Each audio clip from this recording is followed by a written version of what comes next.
سلام با اون نفرانی که فوتبال توجیک رو پیگیری میکنند. برنامه فتح از شهر دور 17 چمپیونات تاجیکستان اوید با فوتبال میانی دسته‌های لیگ یکم رو پیشنهاد میکند. یادآور میشویم که سرپرست برنامه ما شرکت تنیسی است. ما رو پیگیر باشید. دور 17 چمپیونات فوتبالی کشور میانی دسته‌های لیگ یکم این نوبت خیلی تیزتون صورت گرفت. سرگلترین بازی دور با اشتراک دسته‌های حاصلات و دوشنبه ثبت شد که فوتبالبازان دسته فرخوری واقعا دوشنبه‌گی‌ها را در میدان خود با قول نفس‌کشی نموندند. دسته امسال از لیگ عالی آمده مثل که لقمه تیار برای دسته‌های لیگ یکم. باید قید نماییم که یک بازی موقوف شده از دورهای قبلی چمپیونات میان سرایکمر و برچی برگزار شد و سرایکمر موقع جدولی خود را باز هم مستحکمتر ساخت. اما دسته پنجی باز یک بازی دیگر خود را موقوف گذاشت که این نوبت با دسته وحدت رقابت خود را برپا نکرد. دسته های ماهیر و گلستان این نوبت رقابت غیر انتظار را به نمایش گذاشتند، مثل که این موسم در نهایت فوتبالبازان دسته یوانی از خواب گران بیدار شدند. ماهیر بگویم یک سر و گردن در این دیدار از گلستان بالا بود، خطا نمیکنیم، ولی در دسته گلستان میداند که رونالدو بازی میکند.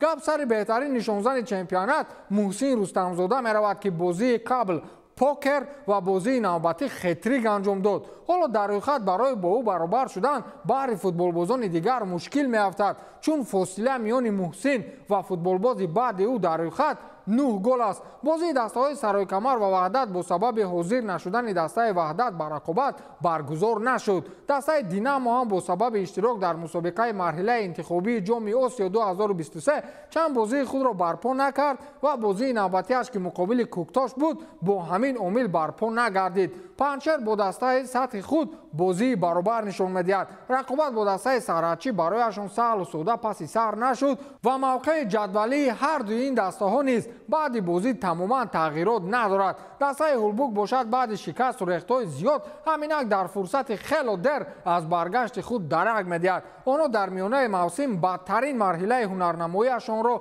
پس سر کردند و بعد این قدر ناکامی‌ها رقابت با دسته برچی برایشان خاطرمان پس سر شد. اما آنها حالا شانس دارند که موسم را در چهارگانه اول جنبست نمایند و همچون دسته پرقوت چمپیونات بودن خود را نگاه دارند. خلاص در این نشر برنامه ما بابت رقابت‌های دور 17 فراختر حرف میزنیم. ما را پیگیر باشید.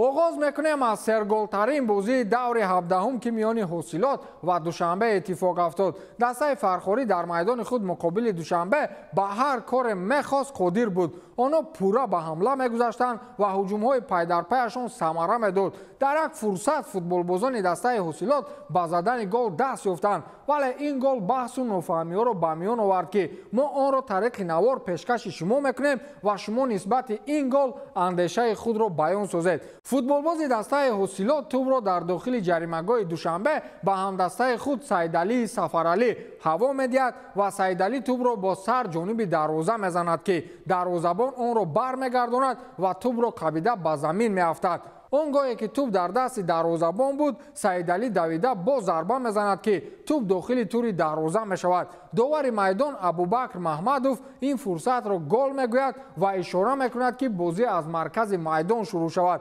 اما بعد اندک بحث و مشورت با یاردمچیانش مخصوصا داور احتیاطی رستم نورمتوف این گل بیکار کرده شد. اکنون می‌خواهیم دانش ورزشی شما مخلصان عزیز را مورد سنجش قرار دهیم. آیا خلاصه داوران درست بود و یا گل باید به اینابت گرفته میشد؟ این را در شهر محاکمه میکنیم. اکنون توجه کنید به رقابت دسته‌های حاصلات و دوشنبه که بچه انجام یافت. یکی از بازی‌های دور 17 چمپیونات تاجیکستان اوید با فوتبال بین دسته‌های لیگ یکم در ورزشگاه مرکزی نویه فرخور با اشتراک دسته حاصلات نویه فرخور و دوشنبه پایتخت برگزار شد. در دیدار امروزه دسته حاصلات الکی از دقیقه‌های اولی بازی برتری را به دست گرفته بعد پرتافت حسن رستموف حمله‌ور حاصلات امیرجان خدایدادوف با زدن گل اولی دیدار امروزه شرفیاب گردید. در نگذشته حمله‌ور دسته دوشنبه توانست که از مسافت دورتر با زدن گل جوابی دست یافته حساب بازی را برابر баробар созанд. Дар идомаи бозӣ бошад боз ҳам дастаи ҳосилот бартариро ба даст гирифт ва муаллифи голи якум Амирҷон Худоидодов тавонист ки ду голоро дар номи худ сабт намуда дастаи ҳосилотро дар ҳисоби бозӣ ба пеш барорад. Дар дақиқаи 34-уми дидори имрӯза ҳамлавари муваффақи дастаи ҳосилот Далер Чолов тавонист ки як бозигузории хуби ҳамдастагонро ба гол анҷом дода баъди партофти Амирҷони Фаррухзод голи навбатии худро дар чемпионат номнавис кунад ва бо ҳисоби 3-1 дастаи ҳосилотро пешсаф намояд. Бо гузашти 3 дақиқа аниқтараш дар дақиқаи 37-уми бозӣ бошад ҳамлавари канории дастаи ҳосилот Салимзода Некрӯз партофти Амирҷон Худоидодовро бориди дарвозаи меҳмонон намуда бартарияти комилро дар ин бозӣ бо ҳисоби 4-1 бар нафи дастаи худ гардонад. қисмати аввали дидори имрӯза бо ҳамин ҳисоб ба анҷом расид ва дар қисмати дуюми бозӣ бошад то дақиқаҳои охир ҳар ду даста ҳисоби бозиро тағйир дода натавонистанд. мухлисону ҳаводорони дастаи ҳосилот дар ин рӯз яке аз бозиҳои ҷолибу диданиро тамошо карда то бо охир дастаи худро мухлисӣ карданд. баъди ворид намудани тағйирот дар дастаи ҳосилот нахуст дар дақиқаи 83-ум Аминҷон Қурбонов ба задани голи навбатии худ дар чемпионат даст ёфт ва дар ниҳоят Ҳасан Рустамов низ тавонист ки як голи дигар ба ҳадаф расонида дар маҷмӯъ бо ҳисоби калони 6-1 ғолибияти навбатиро дар чемпионати имсола ба даст оваранд. Несколько ведущих игроков в прошлой игре травму получили. До сих пор еще не залечили травмы. И кроме этого, по семейным обстоятельствам еще 2 игрока, ведущие наши игроки, они не смогли участвовать в этой игре. Приехали мы, по сути, вторым составом мы вышли играть. Ҳосилот, да, подбор хороший, ребята хорошие. Я былые годы я здесь тоже работал в свое время. 2 года я здесь работал главным тренером, когда она играла в высшей лиге.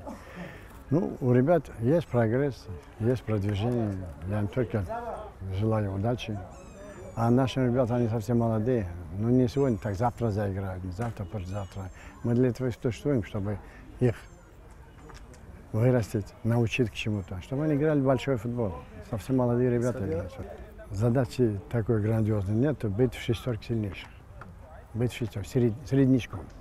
Вот, на это мы ссылаемся, потихонечку готовимся, чтобы в этом году мы, чтобы костяк собрали, хороших ребят собрали, поработали с ними. Соответствующие сборы провели, сделали отборку и с хорошим составом должны, наверное, следующий год будет лучше играть. Бозидаму тайёрии ҷиддӣ дидем. Он настройки мо дар тамринҳо тайёр карда будем. Имрӯз дар якум тайм иҷро карда шуд. Дар дуюм тайм ки мо заминаҳо якчанд замина гузарондем. аввали саршавии дуюм тайм камтар нофаҳмӣ аз тарафи бозингарон шуд. задачаи мо баромадан ба лигаи олӣ аст. Барои ҳамин мо ба ҳар бозӣ тайёрӣ мебинем. кӯшиш мекунем ки се холи бозия ба даст орем. дастаҳои ҳулбук ва барқчӣ низ ба қавле як драмаи футболиро ба намоиш гузоштанд. ҳулбук баъди нокомиҳои охир ки ҳатто дар даври қаблӣ аз Гулистон ҳам шикаст хӯрда буданд, дар муқобили барқчӣ тамоман бозии ғайриинтизор нишон доданд. бозӣ дар майдони худашон буд ва барқчӣ низ дар қиболи ҳулбук бозии арзанда нишон дод. ба ҳар голи футболбозони ҳулбук футболбозони барқчӣ зуд ҷавоб мегардониданд ва кор то ҷое расид ки шумораи умумии голҳои дидор ба 7 адад баробар шуд. муҳимияти бозии мазкур дар он буд ки дастаҳо барои мавқеи панҷум муборизаи беамон мебурданд. ҳар дастае ки дар ин рақобат ғолиб мешуд бе ягон муҳобо мавқеи панҷумро хонаи худ мекард. ҳулбук 20 хол дошт ва барқчӣ 19 хол. аз ин рӯ футболбозони ҳар ду даста ба қавле дар ин дидор ҷонфидоӣ карданд, вале дар натиҷа оне ғолиб омад ки назар ба дигар ҳам пурқувват буд ва ҳам сифати бозиаш андаке фарқ мекард. ин бозиро низ ҳамкорони мо пайгирӣ карданд ки якҷо тамошо мекунем.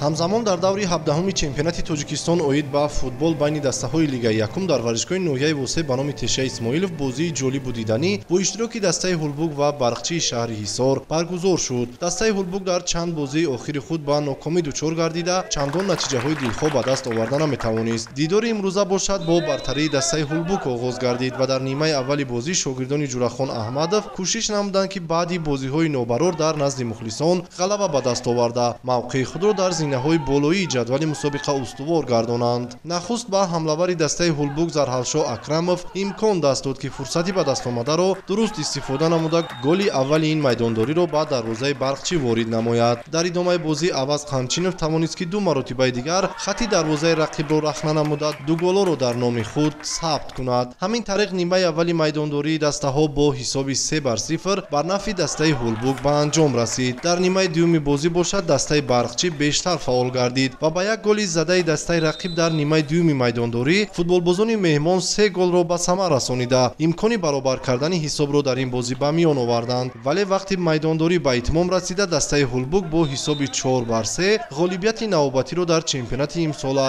ба даст овард. рақобати дастаҳои Панҷшер ва Сарҳадчӣ чӣ гуна гуфтем баробар буд. ҳарчанд барои ба тахонаи ҷадвал нафтидан дастаи Панҷшер шонс дорад, вале рақобат хеле шадид паси сар шуд. Сарҳадчӣ ҳоло дар тахонаи ҷадвал аст ва дастаи Панҷшер ҳамагӣ як зина аз ӯ боло меистад, вале фосилаи шумораи имтиёзҳо миёни ин ду даста андаке ба қавле бузургтар аст. Панҷшер 17 хол дорад ва Сарҳадчӣ 9 имтиёз. ҳоло дастаи Панҷшер марҳилаи нокомиёии худро паси сар мекунад, ҳарчанд дар оғози мавсим фаъолтарин дастаи чемпионат ба ҳисоб мерафт, вале шогирдони Бахтиёр Ҳакимов дигар рушд накарданд ва дастаҳои дигар бо пурқувват намудани ҳайати худ ин дастаро барвақт дар самқати чемпионӣ гузашта рафтанд. Сарҳадчӣ бошад мавсими гузашта аз лигаи дуюм баромад, аз ин рӯ миёни дастаҳои аз рӯи сатҳ андаке бартар ба қавле ҳолу сару калобаашро гум кардааст. умедворам мавсими оянда ҳамаш хуб мешавад, ба шарте онҳо дар чемпионат боқӣ монанд. хулас биёед рақобати онҳоро якҷо тамошо мекунем. дар даври 17-уми чемпионати ҷумҳурии Тоҷикистон оид ба футбол миёни дастаҳои лигаи якум тими бозингарони Панҷшери ноҳияи Ҷалолиддини Балхӣ дар майдони худ дастаи Сарҳадчии ноҳияи Мир Саид Али Ҳамадониро қабул намуд. ҳисоби рақобатро бозингари соҳибони майдон ҳамлавар рақами 22 Бобошо Маҳмудзода боз намуд.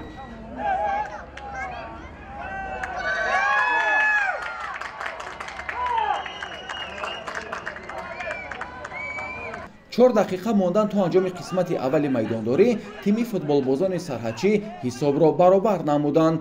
футболбози соҳибноми тими мазкур Самараддин Расулов аз як ҳолати хубу мусоид истифода бурда тӯбро бо сар дохили тури дарвозаи соҳибони майдон намуд. ҳамин тавр қисми аввали дидор 1-1 ба анҷом расид.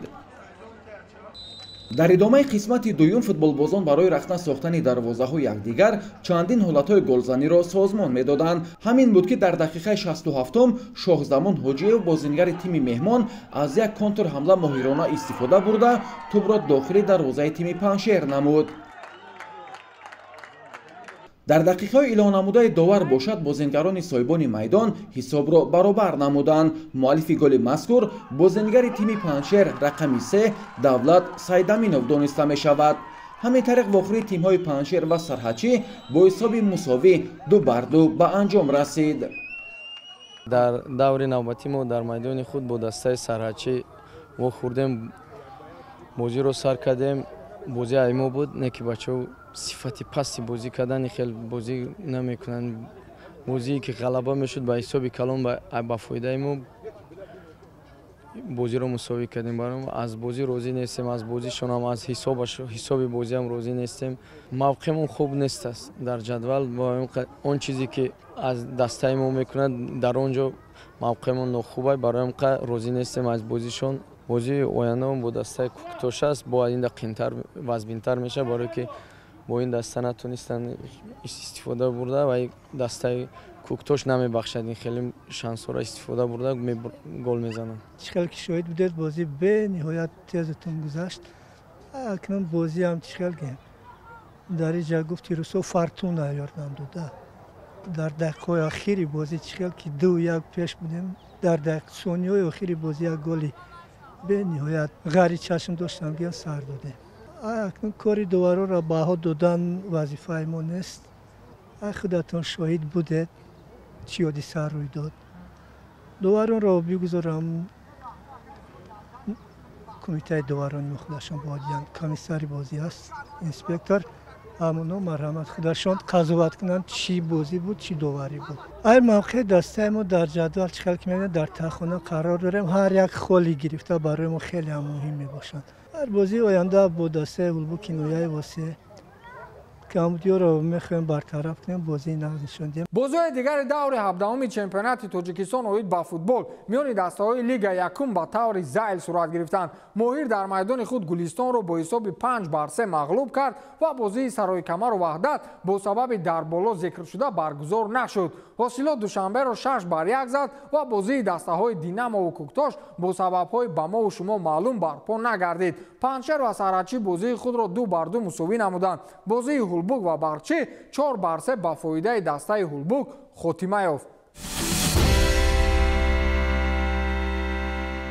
جدول عمومی مسابقه بعد این دور رقابت‌ها یگان تغییرات جدی ندارد. کوکتاش با 42 امتیاز و یک خل زیاد از حاصلات یک زینه بالا می‌ایستد و حاصلات باشد با 41 امتیاز در موقع دوم جدول قرار دارد. دینامو که حالا چندین بازی‌های خود را برپا نکرده است ولی همان با همان 34 امتیاز در جای سوم قرار گرفته است و سرای کمر 5 باشد با 27 امتیاز در موقع چهارم است. اما باید بگویم که سرای کمر حالا 15 بازی انجام داده است و 2 بازی ذخیروی دارد که در صورت غلبه میتواند موقع دینامو را تنگ نماید. دسته‌های سرحچی و وحدت در تخونه جدولند ولی سرحچی امکان برآمدن از این خانه را دارد. حالا آنها 9 خال دارند و با شکست دادن همگی 4 بازی دیگر امکانیتشان بیشتر می شود. وحدت باشد با همان 2 امتیاز پیشترشان در آخرین خانه جدولند.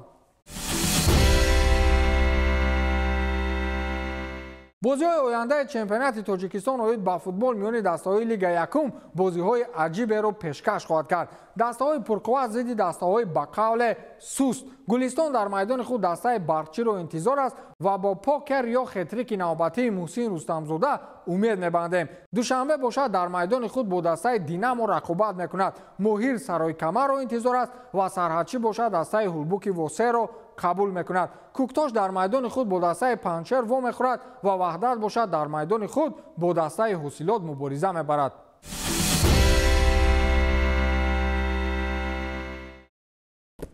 بازی با مخلصان این نوبت بدون سپاریدن تحفه پس سر می شود. از 136 شهری که مخلصان گذاشتند باور کنید یگان نفر حساب درست پیشنهاد نکرد. دورهای قبلی یک بازی را قریب تا 10 نفر هم درست پیشگویی میکرد. این نوبت چشم گرفت چی؟ خلاص از سید اکبر قربانوف غالب دور گذشته خواهش میکنیم تصدیق نمایند که تحفه خود را گرفتند. بازی‌های آینده را پیگیری نماید و پیشگویی خود را برای یک بازی پیشنهاد سازید و از جانب سرپرست برنامه شرکت تنیسی صاحب توپ فوتبالی شوید. تا برنامه دیگر خیر، سلامت و سربلند باشید.